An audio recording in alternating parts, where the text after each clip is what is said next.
नमस्कार, आजा Vidarbha news channel में आप सभी का हार्दिक स्वागत है। जैसे कि 23 नवंबर 2024 को महाराष्ट्र विधानसभा का चुनाव लगा है, उसी प्रकार राजुरा विधानसभा चुनाव में देवराव दादा भोंगड़े इन्होंने बहुत ही अच्छे मतों से विजय हासिल की है। तो चलिए जानते हैं जनता की बातें हमारे जुबानी। तर सर्वप्रथम दादा तुम्हाला आजा विदर्भ न्यूज चॅनल मध्ये आपलं हार्दिक स्वागत आहे। आणखी राजुरा विधानसभेच्या जनता आणि आजा विदर्भ तर्फे आपण आमदार बनल्याबद्दल हार्दिक हार्दिक अभिनंदन। तर दादा सर्वप्रथम असं आहे की आमदार बनल्यानंतर तुम्हाला कसं काय वाटून राहिलेलं आहे? आमदार हे एक जबाबदारीचं पद आहे। हे पद काही तुमचा मान सन्मान वाढावा एवढ्यापुरतं नाही, तर या आमदार या पदातून आपण जनतेची सेवा करतो आणि महाराष्ट्र राज्याच्या विधानसभेत जाऊन राजुरा मतदारसंघातील जनतेचे प्रश्न सोडवण्यासाठी मला हा अधिकार प्राप्त झाला आणि निश्चितच या अधिकारातून या पदातून मी या मतदारसंघाचा सर्वांगीण विकास करणार आहोत। आणि दादा जसं की आता केंद्रामध्ये तर भाजपाची सरकार आहेच आणि महाराष्ट्रामध्ये भाजपाची सरकार बसणारच आहे, तर तुमच्या कालावधीमध्ये विदर्भ वेगळ्यासाठी तुम्ही प्रयत्न करणार काय? ते विदर्भ वेगळा करणे न करणे या मुद्द्यापेक्षा विदर्भाचा विकास करणे महत्त्वाचं आहे आणि भारतीय जनता पक्ष महायुतीच्या सरकारमध्ये विदर्भाचा कधी न एवढा विकास आम्ही केला आहे।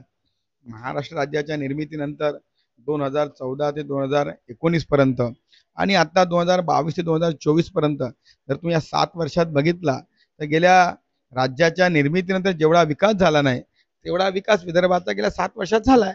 त्याच्यामुळे विकास करून आम्ही विदर्भाला न्याय देणार आहोत। आणि असं आहे राजुरा विधानसभेचा जनता प्रश्न असा आलेला आहे की राजुरा विधानसभा क्षेत्रामध्ये बेरोजगारी खूप वाढून राहिली आहे, तर याबद्दल तुम्ही काय म्हणणार? निश्चितच या संदर्भात माझा प्रयत्न असणार आहे। या भागात जे MIDC आहे, MIDC मध्ये कारखाने आले पाहिजे आणि त्या कारखान्याच्या माध्यमातून या विधानसभेतील बेरोजगार युवकांना रोजगार देण्यासाठी मी काम करणार आहोत। रोजगार हा जेव्हा निघतो तर त्या ठिकाणी कोणाला मिळणार यापेक्षा त्या भागातल्या लोकांना रोजगार मिळणं अपेक्षित असते आणि मग त्या गुणवत्तेनुसार शेवटी एखाद्या कंपनीमध्ये कोणत्या कामगाराला काम द्यायचं असेल तर त्याच्या योग्यतेचं काम असेल तर मिळेल, ती योग्यता त्या उमेदवारामध्ये असेल तर मिळेल आणि त्याच्यामुळे या भागातल्या जे तरुण आहे ज्यांच्या हातामध्ये योग्यता आहे त्यांना काम मिळणार आहे। कोणत्या पक्षाचं आहे किंवा नाही याच्यावर काही ठरत नाही ते काम देण्याचं।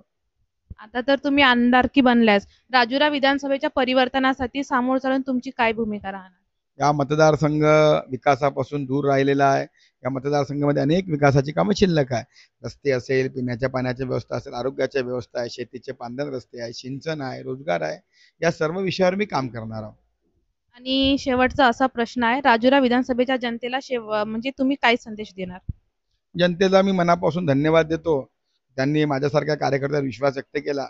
गेल्या 1 वर्षापूर्वी या राजुऱ्यामध्ये आलो, जनतेची सेवा करत आहोत आणि त्या सेवेच्या माध्यमातून जनतेने मला अधिकार प्राप्त करून दिला आणि फक्त जनतेला मी खूप खूप धन्यवाद देतो की आपण माझ्यासारख्या छोट्याशा कार्यकर्त्यावर विश्वास व्यक्त केला आणि या ठिकाणच्या बलाढ्य उमेदवारांना पराभूत करून मला या भागाची सेवेची संधी दिली। त्याबद्दल मी राजुरा मतदारसंघातील सर्व जनतेचं मनापासून त्यांना धन्यवाद देतो आणि भविष्यामध्ये ज्या इच्छा आकांक्षा आहेत त्यांच्या विकासाबद्दलच्या त्या इच्छा आकांक्षा पूर्ण करत राजुरा मतदारसंघाचा सर्वांगीण विकास करणार आहोत।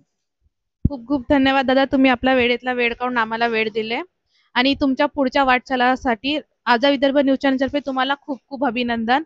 इसी के साथ देखते रहिए आजा विदर्भ न्यूज चैनल। यदि अभी तक हमारे चैनल को सब्सक्राइब नहीं किया तो अभी जाके तुरंत कीजिए। धन्यवाद।